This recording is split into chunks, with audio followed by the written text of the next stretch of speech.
Okay, welcome to our latest live interview, and tonight we've got Karen Nash. Now, I've ran with Karen a few times in different races, but she's normally ahead of me.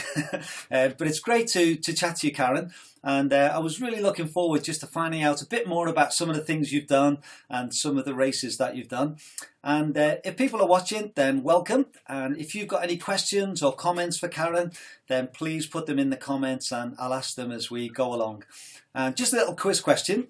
If anyone can tell me what is the picture behind me, just where is it? And we'll see if anyone can guess. They're quite distinctive if you know where they are or what they're called. But if you don't, then you've got no idea. But anyway, so thank you very much, Karen, for speaking to us tonight and chatting to us. And I thought just as people join us, if you could just tell us a little bit of what it's like for you in this lockdown period. Yeah, sure. It's perhaps not as unusual for me as for many people because I've stopped working. So not being at work is not particularly strange. But my week is normally punctuated by climbing indoors on a Monday and a big shop, climbing at the local climbing wall on a Friday, and sort of punctuated by various things, and they're obviously not happening. So that's all a bit weird. I was injured back in December and probably shouldn't have done the Tour de Helvellyn. Certainly shouldn't have done something since then. And by the time I'd finished, Howard Hobble was broken. So I had about 7 weeks off from running. I didn't do nothing, couldn't do nothing. That would just be bizarre. Yeah. But I did lots of strength and conditioning and various other things. And then I bought a bike. I had a bike already, but I hated it. It was hard work. I struggled to keep up with my husband. So I bought a new bike and I spent more on this bike than I spent on my first car, which sort of freaked me a little bit, but I love it. I love it to bits and it has been an absolute saviour. And then about 6 days ago now, I decided to tentatively start running again. I'm not sure things have mended, but I can't get back to the physio anyway, so what the hell. So I've gone for Mark Cobain's accumulator. Oh, wow. So just explain what that is for those who don't know. Yeah, so his accumulator is on the 1st of May you do 1 mile at least, on the 2nd of May you do 2, and these are all minimums, and then it progresses through the month. It'll be interesting to see how far I get and how many people hang on into the end. I'm probably slightly stupid doing it because it was his blinking race called The Hill on tour that broke me in December in the first place. Yeah. So that one then. So by the time you get to day 20, you're doing 20 miles, and then from then on, 21, 22, 23. I think it's an accumulation of almost 500 miles, isn't it, if you do it? 496, is it? 498 or something, I forget now, yeah. I'm not even worried about that. It's as you say, once you get into the 20s, well, I think the cycling might have to stop. I mean, yesterday I made a fatal mistake. I went on a mega cycle ride and then tried to do my 4 miles at the end of it. I thought I'd get the 4 miles in the middle of it. Right. Because I had a walk up to a trig point up on a moor. Yeah. But I only did about 2.5 miles and then thought, I can cycle this next bit actually. So I had to come home and then go out and do another 4 miles. I'm not doing that again. So this morning I went off and did my run before I went for my bike ride. Okay. The bike's been good. I've got involved in this. There's a guy who set up a COVID trig point challenge. And you've got to get as many trig points, not all trig pillars. It's far more into it than that, as you can. And I'm using that to plan my bike rides. Right. So, yeah, I have seen that on Facebook. You've put some different pictures on, and it's really good. Yeah, and it just makes it a bit more interesting, doesn't it, than doing the same routes all the time. Oh, definitely. And I'm ashamed. I mean, I'm a geographer, and I didn't know about some of these fundamental benchmarks and intersectional stations and all the rest of it. So yeah, it's been cool. Yeah. Excellent. Well, we've got a few people watching us, Karen, so that's great. And if anybody wants to, leave a comment or a question for Karen, then we'll bring those in. And I think one of the reasons I was really wanting to get you on, Karen, was that I think you're someone who just loves to run. You know, you do a whole variety of races and challenges from long distance to shorter ones. You're involved in organising a bit as well with the Run Further series. And I'm always just really impressed with just how much you take on. So I thought it'd be really interesting just to sort of get a bit of a feel of what you've done. But maybe you could just start by just telling us a little bit about your background. Obviously, you're not a full-time athlete runner. You've had a profession. So tell us a little bit about your working and family life, please. Okay, so yeah, I've lived in Preston for longer than I've lived anywhere now, since late 80s. Not in this house all that time, but most of that time, in fact. I used to teach secondary school geography and was in charge of D&D in the school as well. 2 sons, neither of them still at home, both older than that. One doesn't live very far away, so we see them quite often, him and his girlfriend. The other son works for the Environment Agency in Leeds, but he in fact is working from home on lockdown here. We've got a camper van. It's the 3rd one I've known, and he's never known anything other than having a self-converted camper van, and bought one, and we've been working on it together anyway. So he'd been here. So he's in lockdown with us and having great quality time with his dad rebuilding that. Yeah, so right. Yeah. But I gave up work, 5.5 years ago now.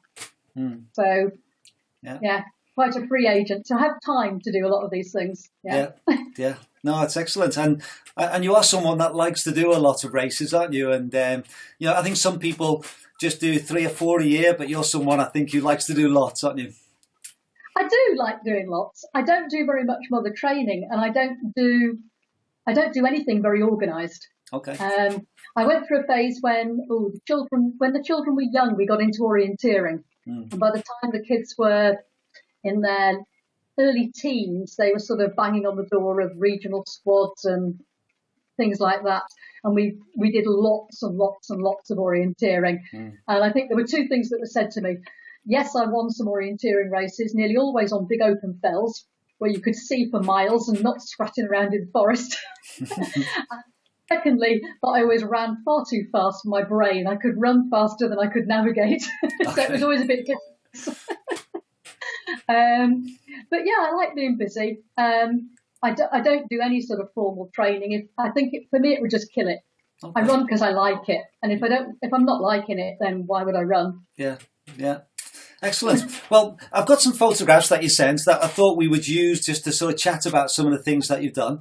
And the first one I'm going to put up is the one of you climbing, because that is another one of your passions, isn't it, Karen? We'll talk more about the running, and I would imagine most people watching this are probably more interested in the running side.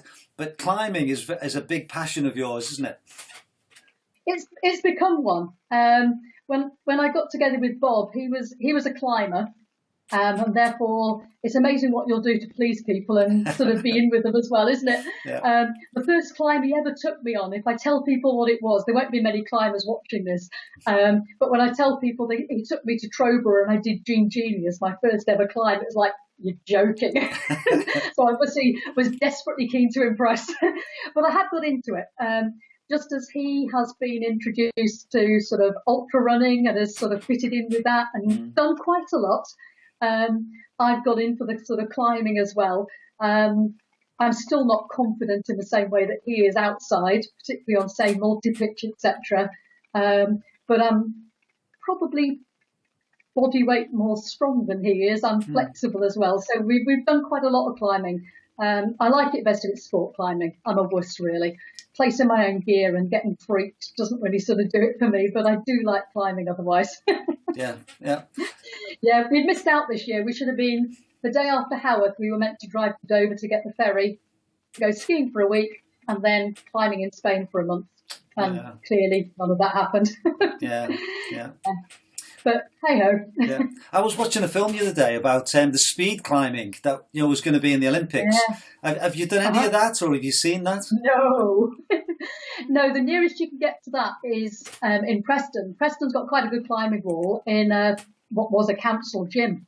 And it does have two auto belays that are next to each other. So they're not identical, but it's not speed climbing, because speed climbing is 2 identical routes. And the routes, in fact, are identical around the world. It's a bit weird because it's unlike most climbing in the sense that you learn it. and that is totally different to sort of most climbing that is done unseen. And then you just race up it. So you can sort of have a sort of go on an auto belay. There's one much nearer to you at Rappo.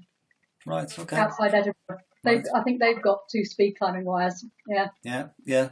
I just thought it was, I watched this film about it, and it was just talking about, the climbers, they memorize it, don't they? Yeah. And they basically just fly up this wall as fast as they can. It looked incredible. It's a big Eastern European thing. Right. Yeah. Okay. Yeah. Okay. So that's a bit of your climbing then. So another photograph you sent me is one where you're running at night with you've got someone just behind you. Is this a partnership? You're in a blue top. Right. No, it's early. Early in the morning. Okay. Sunrise. That was my first ever mountain marathon. Right. Okay. With and I think it was mid 2000s, maybe 2004, 2005, possibly 2006. But anyway, mid 2000s. It was the last Kim before it became the On. Right. Okay. Starting from Penrith sort of area, sort of northeast lakes. And Rowena and I have become quite a good partnership. We've done lots and lots and lots of mountain marathons together. And in fact, you can see it's my first foray into mountain marathon running. I've got my orienteering shoes on, which are fine for about an hour, not at all great for sort of 5 or 6 hours. They have metal dobs in them, which was fantastic on sort of wet, boggy stuff, but awful on stony tracks. Yeah. Some big learning went on that weekend. And is that an event that you really enjoy, where you sort of your orienteering backgrounds, you have to be good map readers, don't you?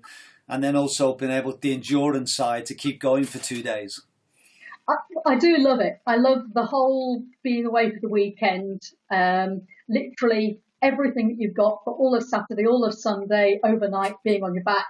No electronic devices, no phone, no nothing like that. Yeah. Working as a team, although there are some mountain marathons that I do solo as well, but generally working as a team. Different ones throughout the year. I mean, that one is October, so it's sometimes fairly grim. It's always the weekend the clocks change, so you get an extra hour in a small wet tent. Right. Yeah. And is that? Did you take part in that one in the Lake District when the weather was really bad and it got cold out? We were there. Yeah. How was that? Yeah. In fact, we just finished day one, having beaten our way around the course with all sorts of incidents, lifted off our feet. We're both quite small and light. Rowena washed away on the way down to Buttermere, not badly hurt, but sort of shaken. The only time I've seen a whole fell side, literally, with like a sheet of water going across it, several inches deep. And we got to Buttermere just as they removed the finish punch and had to walk back over Honister to the cars and the base camp, etc., etc. Yeah. Interesting weekend. Yeah, it was one of those things that was reported really badly in the national press, wasn't it? And I think they just jumped on it, and they didn't realise just how professional people were and how equipped everyone was, and everyone was safe, weren't they? But they almost jumped on it. It was interesting. There were accidents. A friend that I know, well, it's his daughter really. I don't know her so well. I mean, she did have quite a bad accident and was mountain rescued. But most people, as you say, were fine. We had, after all, tents, stoves, food, etc., etc.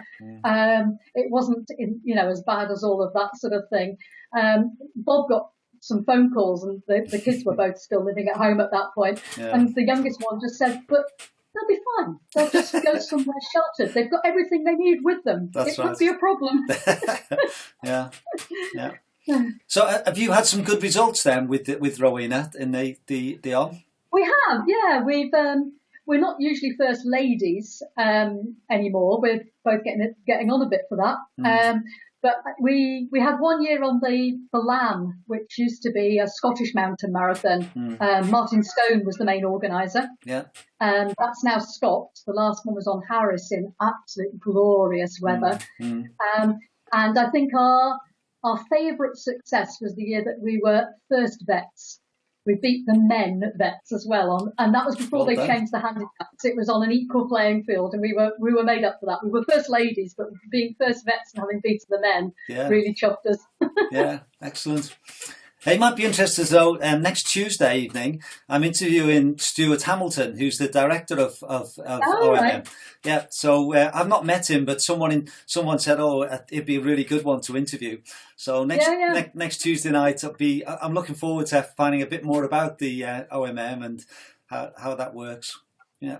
Yeah, I had to look out for that because last November, before everything sort of changed, the lockdown and all our holidays sort of ended up going to pot.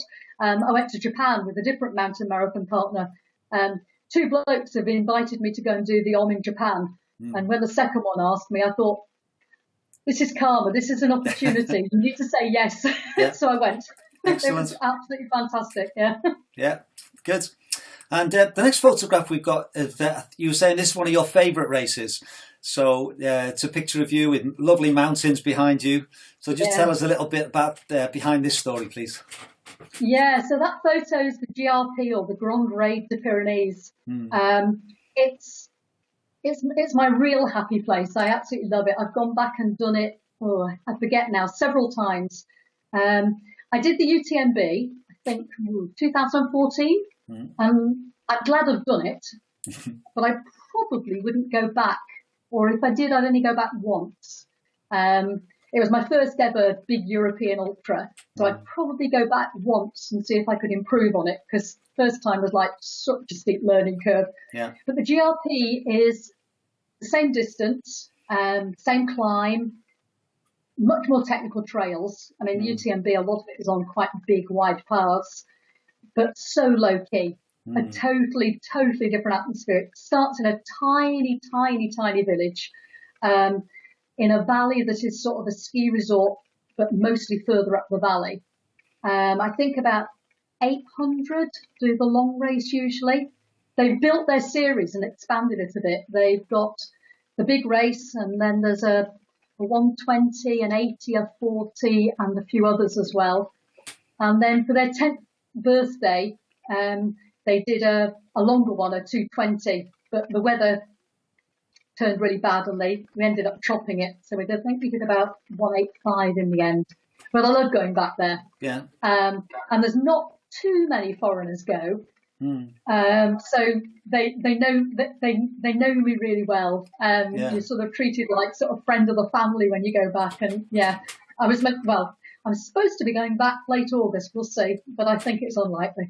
Yeah. Is that when it's on, late August? Yeah. Yeah. I think it's not going to happen, but they haven't cancelled it yet. We'll see. Yeah. So is that a race you've done several times, you say? Yeah, I'm trying to think how many times. I've done at least 3, possibly 4. Because what did I do? UTMB, then that. Then I did one from Grenoble that doesn't exist anymore, the UT4M. Then back to there.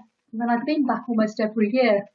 Yeah, I do love it. It's such a fantastic sort of atmosphere and so low key and so friendly. Yeah, everyone knows everybody. Yeah. Excellent. Well, the picture we've got is you at the start line. I think you said it's the Calder Hill, the Calderdale hike. Calderdale hike. Yeah. So Calderdale hike is usually early April. It's a scout event for charity for the local scout group, but it's run very much like, well, I suppose it's run a bit like sort of Fellsman, but it's not as long as that. More like an LDWA sort of style event. It's slightly odd in that every 3 years they change the route. Okay. So you get a year when it's new and people haven't got a clue what's going on, and some people have wrecked it and other people don't know where they're going and all the rest of it. Then a year to sort of perfect it, and then the third year, and then it changes again. Right. Okay. But it's really sort of low key and very, very friendly, and it's usually about 37 miles. But it varies because obviously each time they change the course, then it doesn't always totally match up.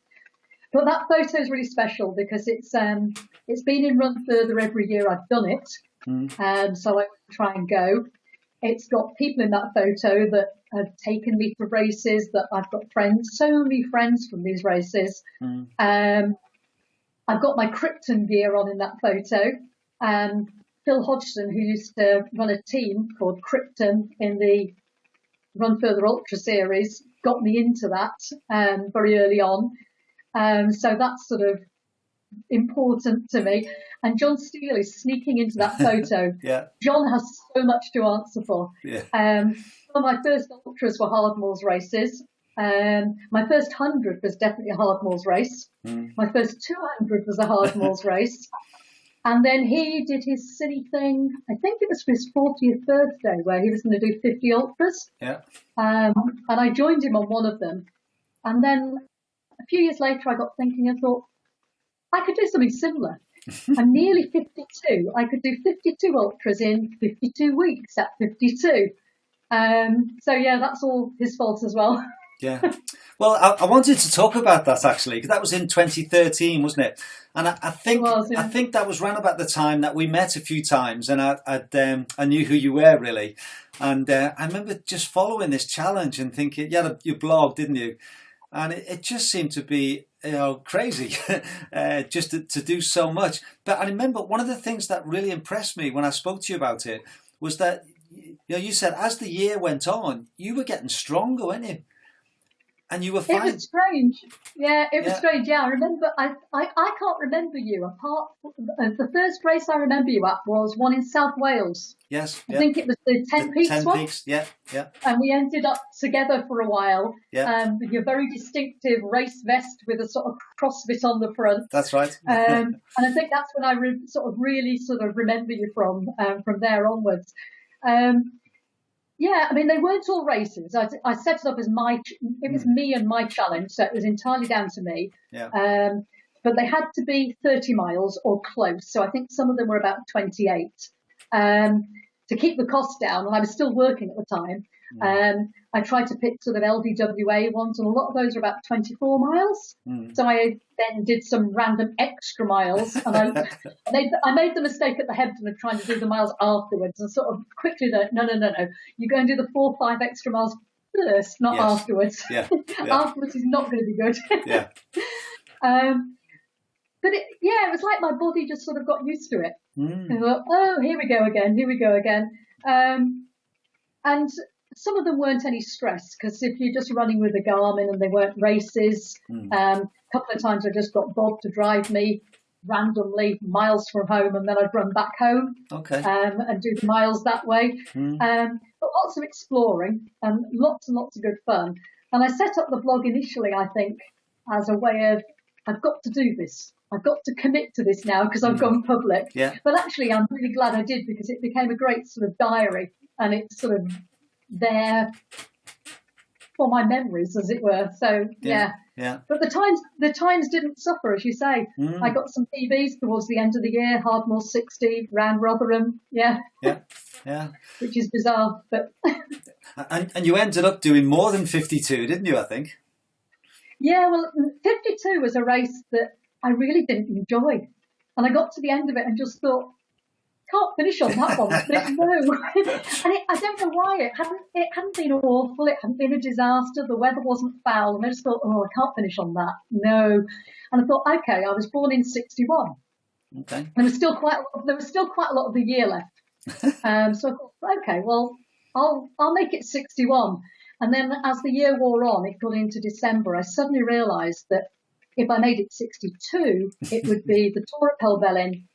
There would be loads of people I liked. It was a race that was going to finish with a pub that did meals next door. And I thought, nah, that's going to be it. That's where it's going to be. Yeah. And did you find the next year you were okay? Because I remember, I think John Steele is still suffering, from when he did it. And he found the next year he was really struggling. Did it affect you badly the next year, or were you recovered okay? I don't recall that it did. I'm trying to remember. I don't recall that it did, but maybe. I suppose I just did less anyway. My sons just remember that was the year that Mum ate, slept, and ran. Yes. Probably. I was supposed to be working as well. I did do that as well. Yeah. I don't know. The year after that, I did my first big one on the continent, because I'm sure it's 2014. I did the UTMB, and Yeah, I don't know. Perhaps just did slightly fewer. Yeah. No, I think it just says a lot about your durability, though, because I think I know you've got a bit of an injury at the moment, or you have done, but I think you've been pretty fortunate, haven't you, over the years? You haven't had too many injuries from running. I've not had too many sort of traumatic ones. I had actually had a big fall about 10 days before we were due to go to the UTMB. And as I started falling, I thought, oh no, this is going to end really badly. And I sort of sat there on the floor looking at bits that you're not supposed to be able to see. Yeah. And I got to Chamonix and I'd done a really weird thing to my leg, and it's still strange now, but it doesn't bother me at all. And I just bought some of those compression shin guards and covered it and thought, it'll be fine. Yeah.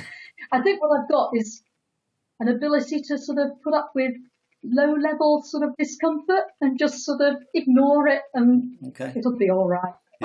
Yeah. Well, I must admit, I spoke to you before the Tour of Helvellyn last year in December. I did it for the first time, and you were saying, "Oh, my foot's sore, and this is sore, and this is," and then you end up running a PB, and you bombed it round. Yeah, it was really weird that, because I don't know what I did to my foot on that the hill. Yeah. And at the time I didn't know I'd done anything, but I went to bed and woke up in the morning and it was like, oh crap, something's really not good here. And seemingly I'd really done bad damage to the tendons on that ankle. And I'd been seeing a physio and I tried to get them strengthened and sort of all sorts and whatever. And the Tour de Helvellyn, I had to walk all the downs. I didn't dare sort of risk whatever. And I set off with no expectations, and clearly starting slower and not worrying about it sort of worked pretty well. Yeah. I mean, it was not great afterwards. It was huge again, and I can't get it to mend properly now, and I can't get to a physio either. So, but it's allowing me to run at the moment, so sort of. Good. Yeah. Good. Well, we've got quite a few people watching, Karen, and if anyone's got a question that you'd like to ask Karen, then put it in the comments, and I'll bring those in as well. Now, I've got one extra photograph that you didn't send me, and this is one that you took of me actually, and it was when in that 10 Peaks that you mentioned in South Wales, because I remember we joined together. I think I took a better line maybe, and I caught up with you. We ran together for a little bit. And then do you remember we dropped down, and then I decided to go on the valley and you went up at the top, and then there was an out and back, and I was desperately hoping I was ahead of you, and then you came running back towards me having done the out and back. I know exactly where that was. Yeah, but we had a great day, didn't we? The weather was incredible that year, wasn't it? It was superb. Yeah. It was absolutely superb. Yeah. So I'm trying to think, have I done that one once or twice? Was it all on that year? Because running down that hillside to the first checkpoint, I'm not sure whether you were around there. We missed a control and had to go back up the hill and punch it. I think that's where I caught you, because I'd taken a better line. Yeah. And then my phone kept going, and I was really bothered about this, and sort of I didn't want to answer it because I've only very recently even started running with a phone, and the idea of somebody bothering me whilst I'm out running is like, no, go away. Yeah. And in the end, it was going, and I thought, I need to stop and answer this. And I got to the checkpoint, and apparently they'd asked us to move our van at the event centre, so we'd moved it to where they said, and then the way in had got totally trashed in the mud or something, and they needed someone, so I had to hand over my van keys, which caused great consternation, because when Bob got back, he'd gone out for a run independently. The van wasn't where it was when he left it. It moved. Like, right. How the hell's that happened? But yeah, I remember running down to, I think, checkpoint 2 at an outdoor ed centre. With you. And then, as you say, up onto those next edges. Well, I actually blame Andy Cole. Do you know Andy? Yeah, vaguely. Yeah, because when I was he'd done the race before, and he said to me he's convinced it was the better line to go right and to go the back and then climb up, but I'm not sure because my wife's Katrina's dad lives in that valley, and so I've done it a couple of times now, and I think the line you took is better to get up high quickly, and then you're on the top. Yeah, but no, I love that event. It was good. It was good, yeah. You always want to avoid climb, but sometimes it has to happen, doesn't it? Yeah. Well, there was lots on that race, wasn't there? There was a lot of 10 peaks at least, and if not more. It was a good route. Yeah, it was a really good route. Yeah. And then the other race I'd like to talk a little bit about is the Northern Traverse. And that was one that, again, that we did the same year, even though, again, you were well ahead of me on that one. And but I think that was I remember, again, talking to you before the race started, and I had my sort of idea of how long I thought it would take me. I was aiming for 3 days, and I was a bit over that. But I remember you saying, well, I did the Hardmoors 200 in 48 hours, wherever it was. This one can't be any longer. And you How naive was I? I know, but you had a very ambitious plan, and you weren't that far off. You're first lady, and you must have had a good day, or a good 2 days. It was one of those races where everything just came together. Good, yeah, I've got such good memories. I mean, not everything was perfect. I mean, coming off Kidsley Pike, it was just grim. And I hated sort of coming off there. I was wet, I was cold. It was a terribly eroded path. I wasn't in a great place at that point. But actually, the race as a whole, yeah, I'd reckoned the bits I didn't know. So I was fairly sort of confident from that point of view. As you say, totally naive, thinking, well, Hardmoors 200 that time, how hard can it be? Yeah. Yeah, well, harder, obviously. But yeah, lots went really well. I managed not to sleep hardly at all. Probably should have slept more, because in the middle of the Yorkshire Dales, I totally lost the plot and went off route. Matt Neal had just come flying past me. He'd had a sleep at Kirby Stephen. But in fact, after that, where we caught each other up at one point, we ended up running through, or the whole of the last bit, just after we crossed the A19. I stopped there to get a coffee, and the guy in there said, "Oh, just had somebody else in here for a coffee." And I said, "Oh, who was it?" And he said, "Oh, there's a guy in sort of silvery hair." And I thought, "Oh, that's Matt. How long ago?"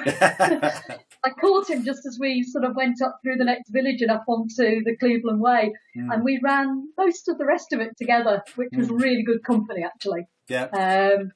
And he's very good, Matt, at not going too fast, making sure you have a good time. We stopped at Lordstone, so we had to wait for them to open. We were there 5-10 minutes early before they opened. We spent that time faffing with socks and changing footwear and whatever. And he made us stop, and we had the most fantastic breakfast of poached egg rocket on toast. Yeah. For those who don't know, it's 190 miles, starts in the Lake District at St. Bees and goes right across the country and ends up at Robin Hood's Bay. And James Thurlow has organised Open Adventure, and there's 4 checkpoints on there roughly every 50 miles. And part of it's a continuous race. So if you stop, then obviously it's the time's ticking. So that was. And you said you didn't sleep much. So just tell us just how what was your strategy before, and what did you actually do? I didn't have a desperately set in stone strategy. Hardmoors 200, I'd planned not to stop and not to sleep until perhaps Scarborough or somewhere like that. And John's race is very different. So he allows outside support. And the plan was that I was going to reach the van somewhere around sort of Scarborough, maybe later, and sort of sleep. And I got to Filey, and it was just like, I need to stop now. And I think I'd never done the Cleveland Way that direction. And I was anxious about going along the cliffs. I knew I was sort of tired on my feet and thought, well, this probably isn't all going to go well. And I just dived into the van and said, I've changed my mind. I want to sleep for an hour and a half, and then I want to eat for half an hour, and I want to go off about an hour and a half before the Hardmoors 100 runners start. And then they'll all come past me, and I'll see friends, and they'll pick me off, and they'll go past because they're faster, but that's fine. So I knew not to have a plan set in stone, I think. I wanted to try and sleep, just catnap at Shap, and they wouldn't let me. In fact, I lay down on 2 chairs and got told off. Yeah, I think that was the finish of the Lakes Traverse, wasn't it? Yeah. And it was night when I was there. I forget what time, but it was dark, and it was appropriate to sort of sleep, as it were. Yeah. Anyway, I sort of rested a bit and then pushed on. And as the sun came up, obviously you just get renewed energy, don't you? Yeah. And I got to Kirby Stephen at breakfast time, and I thought, well, I don't want to sleep now. It's daylight. I want to make the most of all this daylight. Yeah. So So I sort of stopped and ate and sort of rested my eyes for about 10 minutes Yeah. and then sort of pushed on. And at Richmond, I tried to sleep, but I don't know, there was a funny, like brick path next to it. And people kept pulling things along it like wheeled suitcases. And I slept for about 20 minutes and woke up.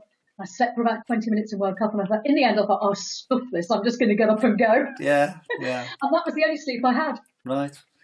So at the Lion Inn, you didn't sleep there? Well, the Lion Inn was the middle of the afternoon, and Matt Neal and I had run out of water during the day. And as we came up over one of the Hardmoors bits, you go through a gate in a wall, and the other side of it was a seat. And we sat on there and thought, well, we'll take 5 minutes. And we were both totally out of water.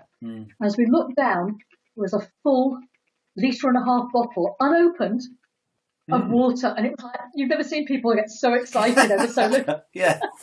Well, someone had dropped it. Someone had left it or dropped it. Yeah, I think they just sat on the seat and maybe nudged it with their elbow and forgotten about it. It was and we just all made up. Yeah. And I can still remember now hitting that wretched railway line just before the Lion Inn and thinking, in my mind, I thought, I'd written on my race notes, run, this is flat and easy. Yeah. yeah. And we sort of struggled along there, and we got to the Lion Inn, and Matt went and lay in the shade. He's not a great fan of the sun, and went to sleep. And I just lay with my feet up on a chair, chatting to Joe and Roz and eating what I could and faffing with my drop bag and whatever. And we were there for quite a long time. Probably a couple of hours, but I didn't sleep. I perhaps dozed off a couple of times, but that was it. Yeah. Yeah. But again, it was the middle of the day. I'm not great at sleeping if I can't be horizontal and dark. Okay. Yeah. And then at the end, you finish right at the sea at Robin Hood's Bay, and then once the race is over, then the final sort of place where the checkpoint is back up the hill. And James has this little challenge, doesn't he, where you have to run back up the hill. So how did you get on?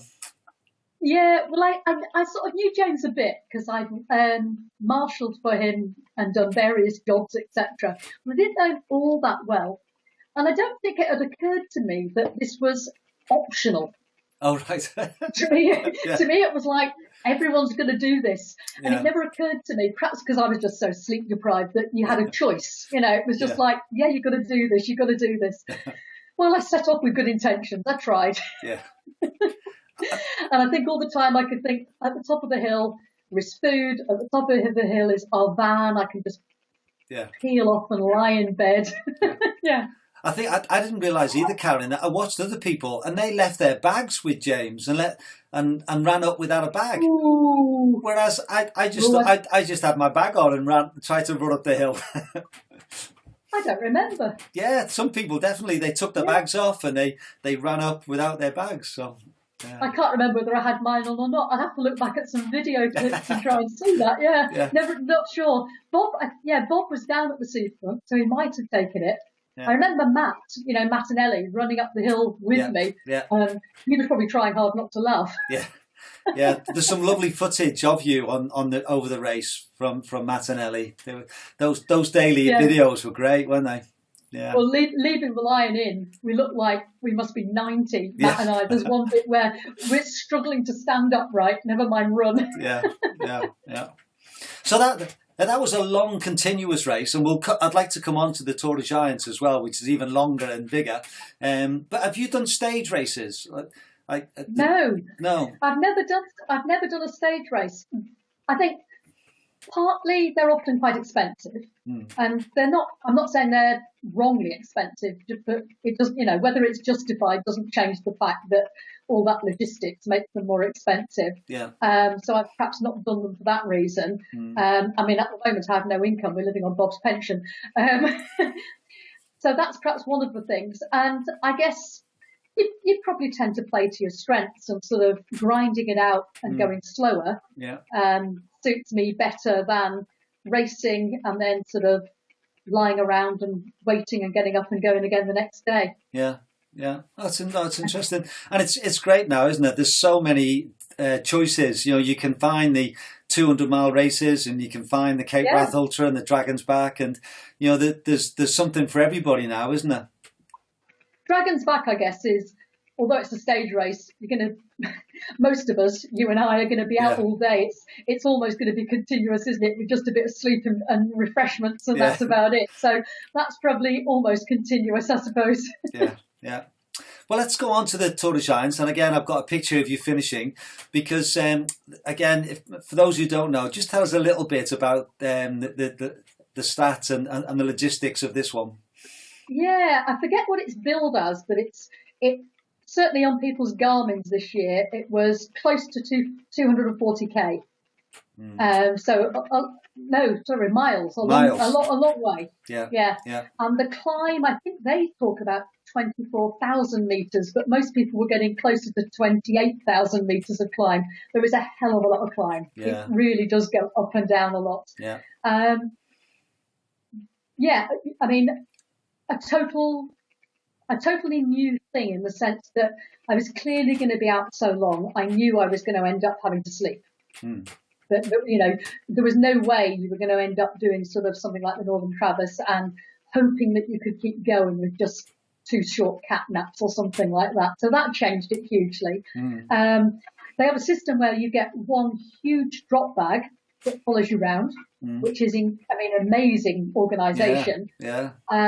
Much easier than the Northern Traverse, where you have 2 drop bags and you have to figure out what you want to put in each one, knowing that you're not going to see it again. And unless I suppose you've got loads and loads of gear, that's maybe not such a problem. But if you take up a favourite pair of shoes and know that you're not going to meet them at the next big checkpoint, it's going to be the one after that, then that's, an issue.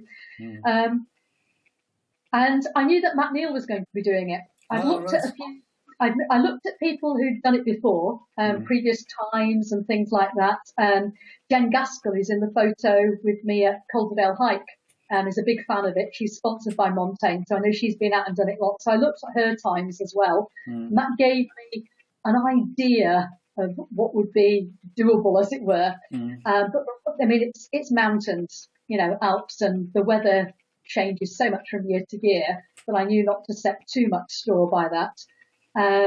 Matt Neal and I had done the LGWA 100, and we'd ended up, just by chance, running quite a lot of that together as well. No pact, no plan to stay together, but it just sort of worked out that we were together, particularly through the very challenging bit on that one overnight as well.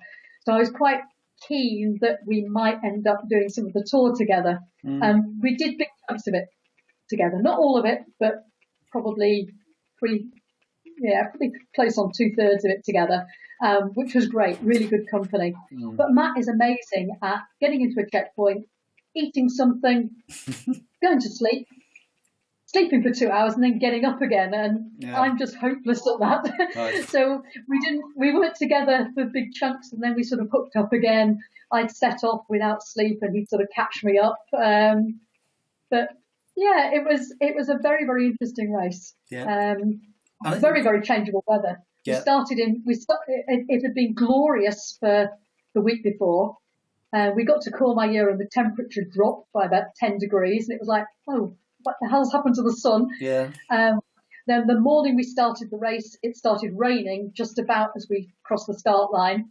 It got heavier and heavier. By the time we were up on first col, I think there's 25 big cols you go over. The first col, it was snowing. Going down the other side, it was snowing seriously. So much so, I really panicked. I put my Catulas in my drop bag thinking, nah, I won't need these. And as I went over the first col, I was thinking, oh my God, if it gets cold on the second col, I'm really in a problem. So I got to the first big checkpoint at the next village and sort of, I need to go and find some Catulas. So I was asking all these people, is there somewhere I can go and buy some? So I had to leave the checkpoint, run back down the race route and into the village, find a sports shop that was prepared to sell me some, and then sort of go back up and join in with the race. And I carried them then for the whole of the rest of the race and didn't use them once. Oh, no. So that's my souvenir from the race, Yeah. Was the race what you hoped it would be, or was it more as you look back on it? I guess it was pretty much as I expected. I was very, very sick one night. One day and one night. Still don't really know exactly why. I think sometimes it's just stresses on your body, etc. The weather was pretty yuck that night as well. And in fact, I got better when the sun came out and was the last couple of days was totally different weather. We just had to be very, very flexible. Yeah. We left one major life base and Matt Neal was still in bed. In fact, I wrote a note and pinned it to his blanket. I've set off, hope to see you later sort of thing. And then we got, I don't know, a couple of hours up the mountain and it started heaving it down with rain. And we managed to find somewhere to shelter and lie down and got about an hour's kip there that was totally unprepared for. But yeah, it was good. Yeah. Yeah, and is that a race you'd like to go back and do again, or is it one of those that once you've done it once, you've done it? I would like to go back, and I've sort of vague plans to go back, not this year, but next year, and try and do it as a vet 60. Okay, yeah. It's not easy to get into, is it? It's one of those ones where it's oversubscribed, isn't it? Well, yeah, but I don't know whether I'm just lucky or whether the way they do the ballots favours foreigners and females or what, because the first year I entered the UTMB, nobody gets a place. It'll be fine, you won't even get in. I got a place. Right, okay. The first year I entered the tour, the same happened. So, yeah, who knows? Yeah. Well, they've obviously heard of your reputation and wanted you in the race. Yeah. She'll turn up and she'll grind it out. Yeah, definitely. Well, Karen, we're coming up to an hour, so I've got a few questions that I wanted to ask, which I've been asking all the people I've been interviewing, and I thought it'd be quite interesting just to get, because there's no right or wrong with these questions, but I think it'll just give people a sense of different attitudes towards the various things. So anyway, the first question was, what's the best piece of advice that you've been given as you look back on your running career? Actually, it probably goes back to orienteering and Quentin Harding telling me, don't run faster than you can navigate. And it does have a place. It does have a place in long ultras, to end up in the wrong valley or miles off course or whatever. So from that point of view, probably. The other one that really sticks with me actually is from Helen Whitaker's chapter in Feet in the Clouds. Where her mum said to her at a race when she was quite young, if you're not going to enjoy this, I'm not bringing you again. We're going home. And sort of, if you're not enjoying it, why do it? Yeah, definitely. Just on that point on navigation, Karen, are you good at, if you've made the mistake, are you good at rectifying it and getting back on track? Or how does that work for you if you wander off course? I think given a map and a compass, I can usually sort it out. Okay. I'm not a great one for gizmos. I had to buy a GPS unit for the Tour de Géant. Nobody ever asked to see it. Nobody ever asked me to use it. But and I suppose I've not practiced with them very much, although I have benefited from other people having them and using them. Yeah. And I think so much as well depends just how tired you are. You won't know, but the end of the Northern Traverse on that last moor, I'd recce'd that. And it can only be in a sleep-deprived state, I got totally lost. Yeah. And stupidly, 10 minutes ago, I'd gone past a wooden post. So what did I try and do? I tried to find a 4-foot wooden post in the middle of a moor, rather than relocating and finding something bigger than me, Yeah. And all I could think of at the time was, they're going to be laughing at you as they watch these dots going round and round and round in circles up on the moor. Yeah. Well, it's interesting, Karen, that same moor, because it was about 1 in the morning when I was there, and I wandered offline, and I ended up going way over to the right and hitting a road. And there was a signpost, and it said Robin Hood's Bay 2 miles. And I still had about 5 or 6 to do. And I remember thinking, it would be so much easier just to walk down the road. Just to go that way. But I had to traipse back over it again. And yeah. Okay, that was good. Second question, what is your favourite piece of kit? Ooh. Actually, for long ultras, my Montaigne Prism jacket. Right. It's getting woefully thin. but I've worn it to bits. Yeah. It's dirty and smelly despite being washed lots of times. Yeah. But I know that it will keep me warm. I've had it on when I think I've had water running down the inside of the sleeves and I've still been warm. And it's got a fantastic hood. Yeah. Yeah. That's probably my one piece of kit that I really love. Yeah. Excellent. That and my Kim sack. It's an on sack. Yeah. Because I use that for all my long ultras as well. Right. Yeah. Excellent. What is your go-to food in a long ultra? Have you got a particular food that you know you can always eat and will always help you through a tough bit? Yeah, it's weird. The one thing that will always go down, no matter what, is anything milk-based, chocolate milk. And the Europeans now understand about boxes of UHT custard. They were slightly disgusted by it, I think, actually. Like, what is it? I had to ask for some scissors to open one box. Yeah. But the advantage of the UHT ones is, of course, you can put them in a drop bag. Yeah. They don't need to be refrigerated, etc. So I asked this guy to open it for me and then proceeded to sort of squirt it into my mouth and sort of drink this 500 ml of custard. It was like, what is that? Yeah. So for some reason, those two things work. Yeah. Yeah. Excellent. Okay, question 4 might be a tough one, but if you could only do one more ultra, which one would it be?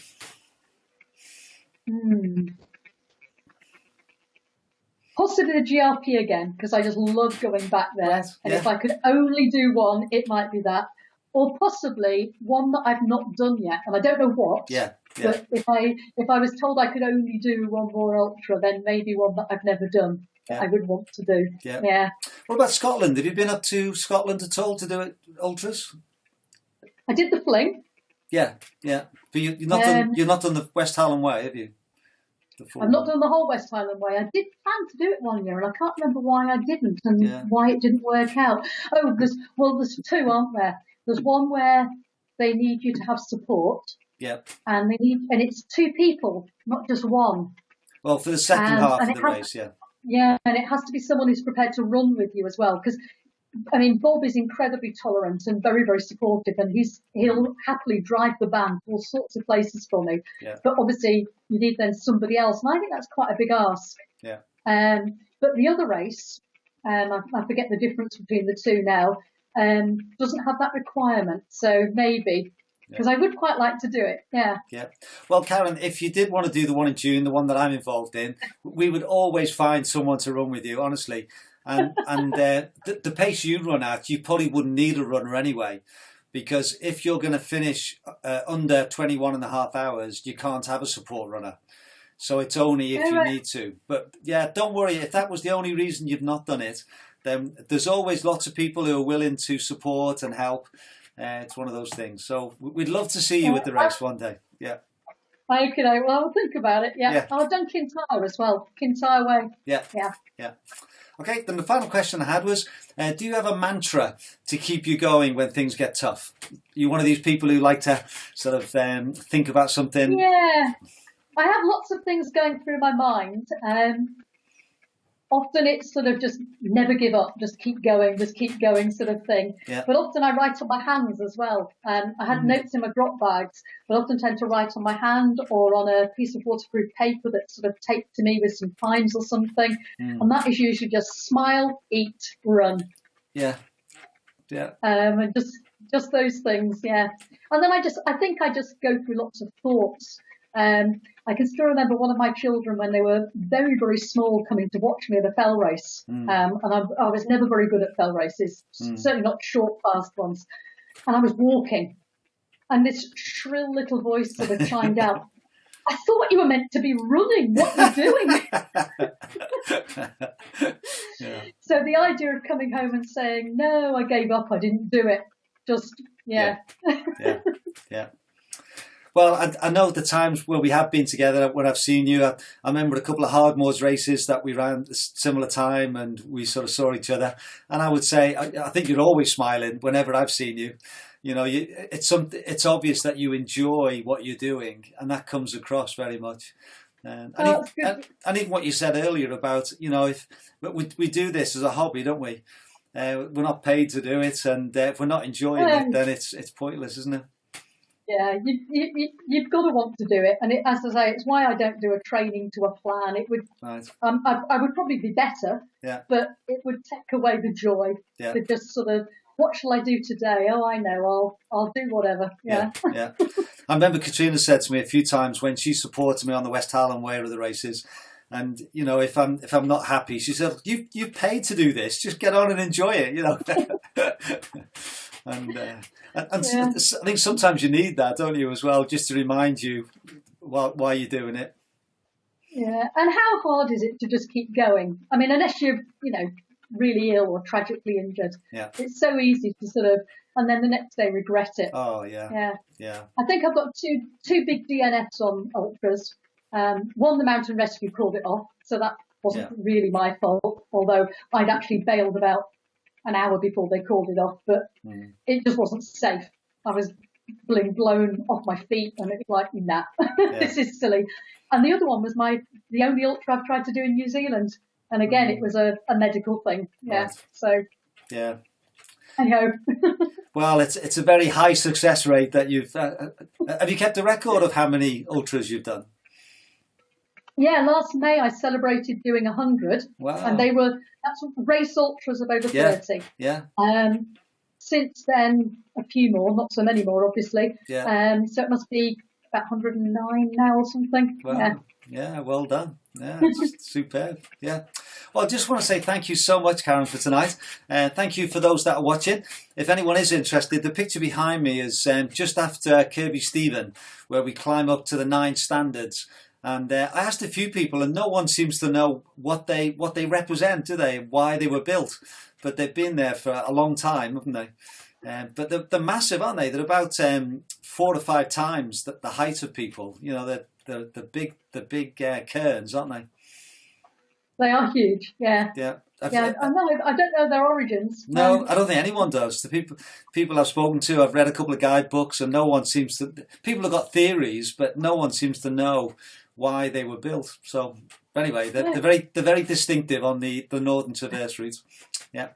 And for those who are watching, I've got another interview on Thursday with Claire Maxted. Claire runs a website, Wild Ginger Running. So I'm looking forward to chatting to her. But that'll be at midday, so 12 o'clock on Thursday. And then next week, I've got a couple more lined up with Stuart Hamilton on Tuesday. And then Michael Jones on Thursday. Michael Jones, he's won the Lake 100 a couple of times, and he organises the Ultra Tour of Snowdon. So I'm looking forward to chatting to him next week. And for those that are watching on YouTube or in the next few days, then thank you as well. And I hope you've enjoyed this interview. But just want to say again, thank you, Karen. And hope that you stay safe. And I look forward to meeting you at an event in the not too distant future. Have you entered Tour de Helvellyn for this year? No, I shouldn't think so. Not yet. Okay. Yeah. Well, is it full? I don't know, but I enjoyed it so much last year. I put my name down for this year, and hopefully that one might go ahead. That's at the end of the year. So yeah, it's a long one off. Yeah. So we'll have to wait and see how that goes. Okay. Have you got any final comments or? No, thanks for asking me. Yeah, no, it was a pleasure. I look forward to the one with Stuart and beyond. Yeah. Well, if you have some good questions, then feed them in, and I can ask those as we go along. So thank you very much, everybody, and we'll see you soon.